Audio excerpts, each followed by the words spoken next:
Alam niyo ba mga kapatid na ang atin pong halos lahat ng mga problemang ating kinakaharap sa araw-araw ay panandalian lamang or temporary, no? Nearly every problem you face every day is temporary, no? Pero no, bagaman ito ay mga pansamantala lamang or temporary lamang, no, these problems cause us immediate pain. O, di ba? No? And madalas, mga kapatid, ay hinahayaan natin na yung pain na yon ang nagda-drive sa atin, ano, upang tayo'y magpasya ng ating mga gagawin. We often let this pain drive us or drive our choices and actions. Kaya nga po si Haring Solomon ay sumulat ng aklat ng Ecclesiastes at dito po sa bahagi ito ng chapter 2 verse 11, sabi niya, "As I looked at everything I had worked so hard to accomplish, it was also meaningless." Wow! Bakit ko kaya niya nasabi ito mga kapatid? Sabi niya, pagkatapos kong pagmasdan ang lahat ng mga bagay na aking ginawa, sabi niya, it was all meaningless. Mga kapatid, dumating po ba kayo sa puntong ganyan? Na yung bagang pagkatapos ng araw, bago ka matulog, binabalikan mo yung lahat ng iyong ginawa sa bumaghapon. Kahit sabihin natin, katulad ni Haring Solomon, marami siyang na-accomplished. No, marami siyang nagawa. Pero sabi niya, it was all meaningless. Kakalungkot naman. At sabi nga po niya, it was like chasing the wind. There was nothing really worthwhile anywhere. Para lang daw po siyang tawag dito, dumadakip o humahabol ng hangin at wala pong mahalaga sa anumang mga bagay na ito. Kaya nga po, tulad ng atin pong nabanggit, ay sa lahat o halos lahat ng atin pong mga suliranin na kinakarap sa araw-araw ay mga panandalian lamang. Halimbawa po, kapag ang isang tao ay nakaranas o pakiramdam niya ay hindi siya mahal ng kanyang kapatid, o di po kaya ng kanyang asawa, o ng kanyang grupo, o sino man ang kanyang iniisip na dapat magmahal sa kanya, kung pakiramdam niya hindi siya minamahal, ang ginagawa po ng taong ito ay gagawa ng isang bagay para siya mapansin. Di ba mga kapatid? So, actually, marami sa atin kapag nakikita natin na mayroong mga bagay na kailangan nating gawin para lamang makakuha ng mga pansin. At mga kapatid, nakakalimutan natin na gumawa ng mga bagay na sabihin po natin hindi kaayon doon sa ating mga prinsipyo ng buhay o hindi kaayon sa salita ng Panginoon. Ano ibig sabihin ko mga kapatid? So, ang ibig ko pong sabihin ay sa lahat ng ating mga gawain, dapat meron tayong layunin at ito po'y ayon sa iyong prinsipyo o di man po kaya sa prinsipyo ng Biblia. Kaya nga po, your problems are temporary. Kaya nga po, sa lahat ng ating mga gawain, kahit na tayo mga problema sa araw-araw, kailangan ng ating mga ginagawa ay nakabase pa rin sa ating mga prinsipyo. Kaya ang tanong, what are your guiding principles, mga kapatid? Now, what drives your behavior? Ano po ba ang nagiging sanhi para tayo gumawa? Is it the quest for the finer things in life? Or maybe you are in pursuit for social status? Or simply desire to achieve perfection in your endeavors, mga kapatid? Anyway, whatever the motivation, ano man po ang atin pong mga layunin, ang tanong, is it worth the stress it causes you? Di ba, pinag-uusapan nga po kasi natin itong mga managing stress, ano ho. Ano po, o ano man pong mga motivation ng ating paggawa, ano, yun po bang lahat ng yon ay makakaalis ng ating mga stress, mga kapatid? O mas lalo lang tayong nai-stress doon sa mga ginagawa natin? Alin sa dalawa, mga kapatid? Anyway, no, tayo ang makakasagot niyan sa ating mga sarili. Pero ang ating Panginoon Hesus, mga kapatid, meron po isang magandang halimbawa na ginawa. How He managed the stress. Kaya tingnan po natin how Jesus deal one woman's self-imposed stress. Kasi kung hindi man po ang mga stress galing sa labas o galing sa ibang tao, madalas ay ito po ay self-imposed stress. Tayo lang din po ang may gawa. Isang araw, mga kapatid, ang ating Panginoon Hesus at ang kanyang mga alagad ay dumaan po sa tahanan ni Martha and Mary. And then, si Martha, mga kapatid, ay being the consummate hostess. Siya po ang may bahay. So, ang ginawa po niya, naging abala po siya. Alam po natin yung kwento, naging abala siya sa paghahanda ng mga bagay para po sa kanilang mga bisita. So, naroon po siya sa kusina marahil, mga kapatid, hindi na magkanda-gaga, busy-busy, pag-i-slice, pagpahahanda ng mga pagkakainin, pagluluto, paghuhugas, lahat na doon, mga kapatid. Busy-busy po siya at napansin po niya, masyado siyang napagod, walang katulong. At nakita niyang kapatid niya si Mary, nandun lang sa paanan ng Panginoong Hesus. At nakikinig lang, nandun sa harap, mga kapatid. So, kung titingnan natin, mga kapatid, magkaiba ang agenda ng dalawa. Si Martha ay busy-busy sa kusina. Si Maria, mga kapatid, nakaupo sa harap ng Panginoon at nakikinig. So, ano pong ginawa ni Martha, mga kapatid? Lumapit siya sa Panginoon Hesus. Panginoon, pwede po bang ninyong sabihan naman itong kapatid ko na tulungan niya ako sa paghahanda ng ating makakain. Well, mga kapatid, anong sagot ng Panginoon Hesus? Luke chapter 10, 42-42, sabi niya, ito po si Martha, she came to Jesus and said, Lord, doesn't it seem unfair to you that my sister just sits here while I do all the work? Tell her to come and help me. But the Lord said to her, my dear Martha, you are so upset over all these details. There is really only one thing worth being concerned about. Mary has discovered it and I won't take it away from her. Wow, mga kapatid, anong sabi ng Panginoon? Martha, masyado kang abala sa mga ibang mga bagay. Sabi niya, meron talaga, there is really only one thing. Isang bagay lang daw po ang mahalaga. At yun ay nasumpungan ni Maria at hindi ko ito aalisin sa kanya. Wow, mga kapatid. Unfortunately, for Martha, Jesus backed Mary. Ibig sabihin, sinuportahan pa ng Panginoon Hesus si Mary. Kasi sabi niya, tama ang kanyang ginawa. Mga kapatid, para kay Mary, yung kanyang behavior, para sa kanya, sinasabi niya, I value the opportunity to sit at the feet of Jesus and to feast at His words. Para kay Maria, mahalaga sa akin yung ako ay maglagak ng panahon sa Panginoon. Mga kapatid, this story is not about prayer. This is about bringing our values and our behavior into alignment. Si Martha, hindi naman po talaga masamang tao. She simply had misplaced values.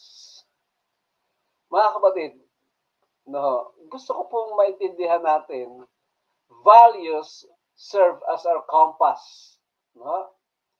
Kaya nga po sabi sa isang quotation, your core values are like a compass, a useful tool to help you make decision, unsure which direction to go.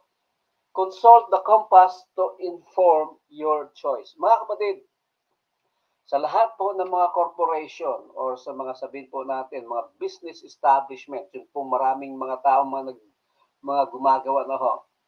Every corporation have developed values-driven principles that dictate their actions. Di ba? Kung makikita ninyo, no? Di ba yan ay card trading. Meron pong nakikitang mga ano po doon, mga values, ano ho, o sabihin po nating values-driven principles. So, let's say for example, this car trading ano, exists for this. So may mga values doon na sinasabi mga kapatid at lahat ng iyong actions o lahat ng mga ginagawa ng mga tao ay nagiging guiding principles nila yan.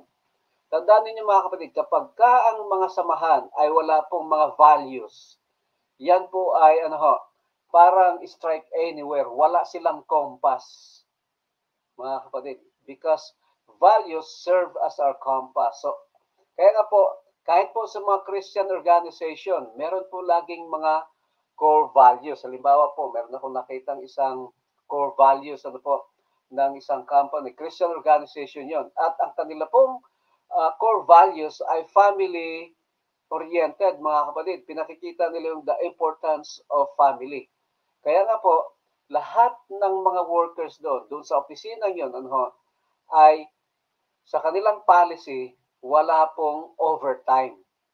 Kasi gusto ng ano po ng pamunuan ng kumpanyang yon at 5 o'clock ano, nakauwi na sa mga tahanan ang mga workers at they already have their time with their families.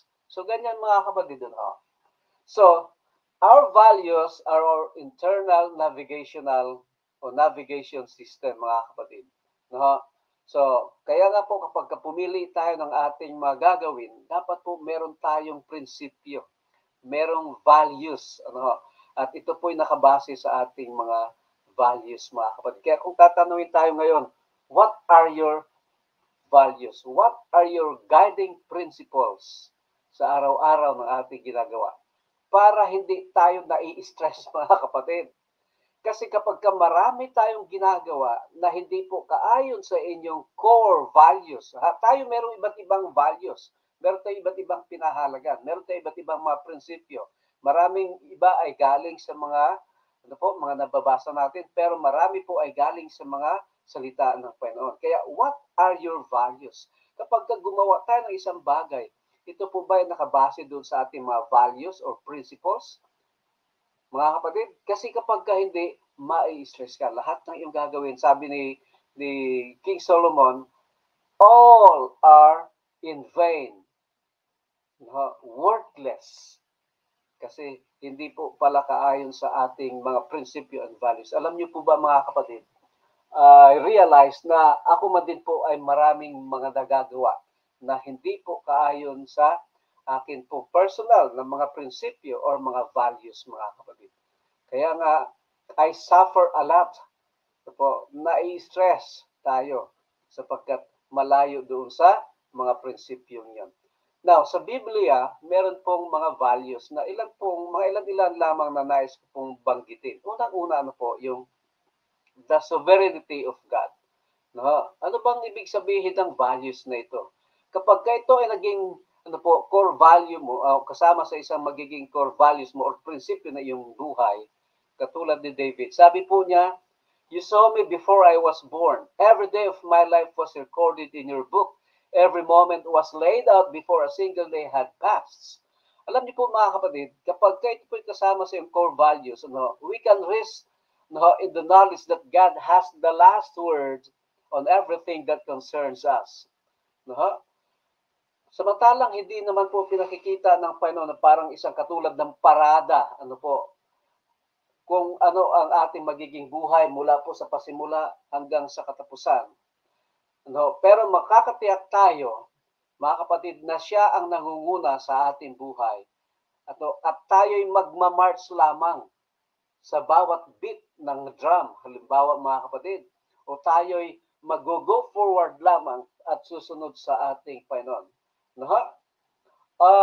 Halimbawa mga kapatid, from professional perspective, God orchestrated the timing of your promotion or my promotion, no, God orchestrated our exposure to the influential people and all other aspects of our career. No, kung halimbawa man. So, ibig sabihin, no, kung ikaw ay na-promote, mga kapatid, ikaw ay dinala ng Panginoon sa ganitong lugar, o ikaw naman ay aalisin ng Panginoon doon, lahat yan orchestrated ng Panginoon, mga kapatid. No? Kaya nga, bilang core values, no, o prinsipyo ng ating buhay, kapag kinilala natin ang Panginoon na siyang namamahala sa buong sanlibutan at sa iyong buhay, hindi ka dapat nag-aalala sa iyong hinaharap. Just go on wherever the Lord leads you. No? It is an insult to God's omnipotence, mga kapatid, when we engage in backstabbing or dirty politics or strategic maneuverings and other stress-inducing efforts, no, designed to advance our ball down to the court. Ibig sabihin ay parang inaiinsulto natin ng Panginoon, mga kapatid, kapag ang lahat ng ginagawa natin para sa ating sarili, no, ay hindi ayon sa prinsipyo ng Panginoon. Mga kapatid, hindi naman po nangangahulugan niya na hindi na tayo gagawa para sa ating Panginoon. Pero, mga kapatid, kapag merong mga bagay na hindi po natin kayang gawin, huwag na nating ipagpipilitan sapagkat tayo lang ang masasaktan. Kundi atin pong ipagkatiwala sa Panginoon, mga kapatid. It has all to do where we put our faith in self-effort or in God's sovereignty. Saan ba tayo? Paano ba tayo gagawa para sa ating Panginoon? Now, para sa akin, na-realize ko, mga kapatid, na hindi pala ako dapat mag-aalala. Basta gumawa at gumawa lamang tayo para sa Panginoon at ayon sa kanyang kalooban, mga kapatid. Ipopromote ka man o hindi, magiging tanyag ka man o hindi, magiging successful ka o hindi, aalisin ka ng Panginoon sa gawain o hindi, mga kapatid, magtiwala tayo sa Panginoon. He has a plan for you, mga kapatid. Pangalawa, isang bagay na natutunan kong magiging core values din natin, mga kapatid. Para sa akin, I just don't know kung para sa inyo. Pero maaaring ito, mga kapatid, ay pwede sa ating lahat. Yung tinatawag na integrity. In Proverbs 11:3, the integrity of the upright guides them. Sabi po, ang integrity daw po ng mabuting tao ay ito nagiging gabay. If we walk in integrity, mga kapatid, ang sabi po ay we will experience the peace of knowing that we have done the right thing in the sight of God. So, integrity actually, mga kapatid, is not just being honest or telling the truth. Ang integrity daw po, mga kapatid, hindi lang yung pagiging tapat at pagsasalita ng katotohanan, but it is also making what you say be the truth. Kundi daw po, yung ating ginagawa ay mabuti rin at ang katotohanan. You make your word your bond. Ibig sabihin, kapag sinabi natin, nangako tayo, gagawin natin. Kapag pinagkakatiwalaan ka daw po ng ibang tao sa iyong mga salita, mga kapatid, it also eliminates their stress. Kaya nga po si David, mga kapatid, says that one of the traits of those who will abide in God's eternal presence ay when they keep their promises even when it hurts. Kapag tayo nangako, kahit tayo masaktan, gagawin natin. Sabi po niya sa Psalms 15:4, mga kapatid, who despises a vile person but honors those who fear the Lord, who keeps an oath even when it hurts and does not change their mind. Dumating po ba kayo sa puntong ganyan, mga kapatid? Yung sometimes, sapagkat nakapangako ka, even though you have to sacrifice something, but you are going to do it. I just remember, mga kapatid, there was a time na meron po, nandun kami sa Batangas, nandun kami sa beach. At siyempre, having a family time, mga kapatid. Pero, no, the following day, meron po kaming commitment na ika nga po ay maglilingkod. So, kahit malayo yun mga kapatid, we have to travel going back to somewhere here in, saan ba ito? In Laguna, mga kapatid.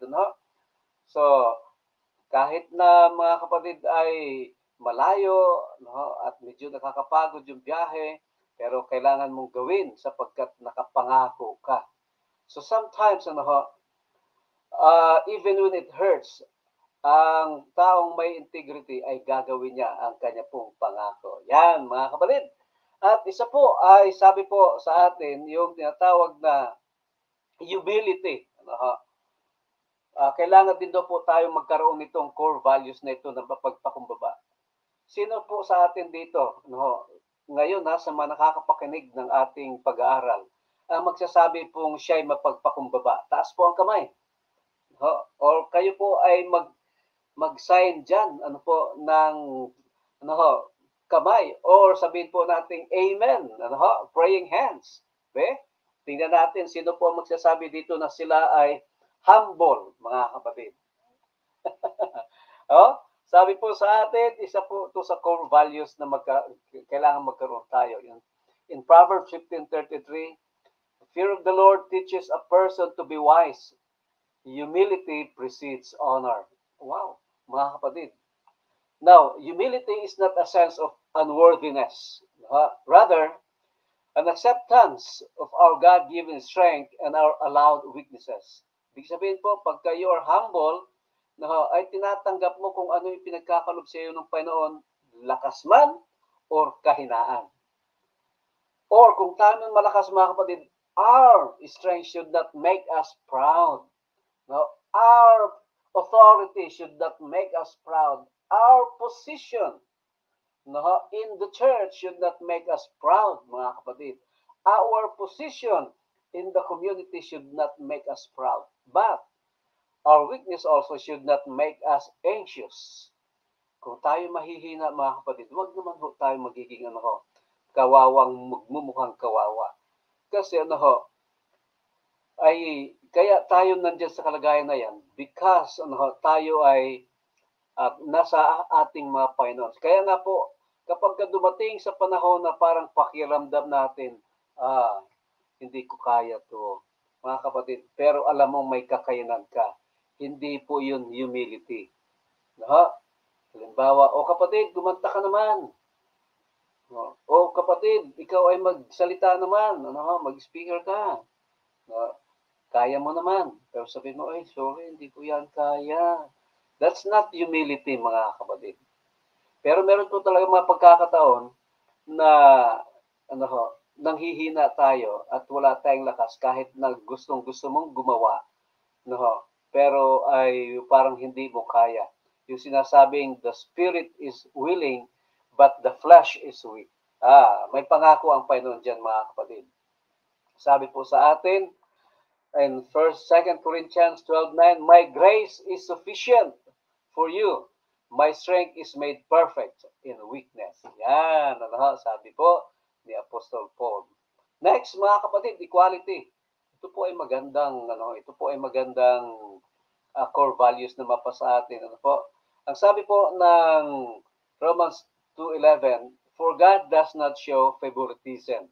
Walang favorite ang Panginoon, mga kapatid. So, no person is better or more important than the others. Huwag nating isipin na sila lang ang mahalaga, tayo hindi. O tayo ang importante at yung iba'y hindi. No. Some have simply had more access to what the world offers. Maring ang iba, marami pong ma-access. Sabihin po natin, at merong tao mas mataas ang pinag-aralan, they achieve more education, others been called to a higher levels of authority and responsibility, but no one is inherently better. No one, mga kapatid. Walang isa, sabihin po natin isa mas magaling sa isa. Kasi lahat po tayo magaling sa iba't ibang aspeto ng buhay. Kahit anuman ang ating kagalingan, kahit anuman ang ating kalagayan, sa lipunan or sa church, anuman ang ating position, no one is inherently better than no one. The ground is level at the foot of the cross. Kapag tayo nasa paanan ng Panginoon, lahat tayo pantay, mga kapatid. Hindi pwedeng nasa harap tayo ng Panginoon pagkatapos sasabihin mo, mas mataas ako sa inyo. Para cycle yun, mga kapatid. Mga para sa iyo po yun.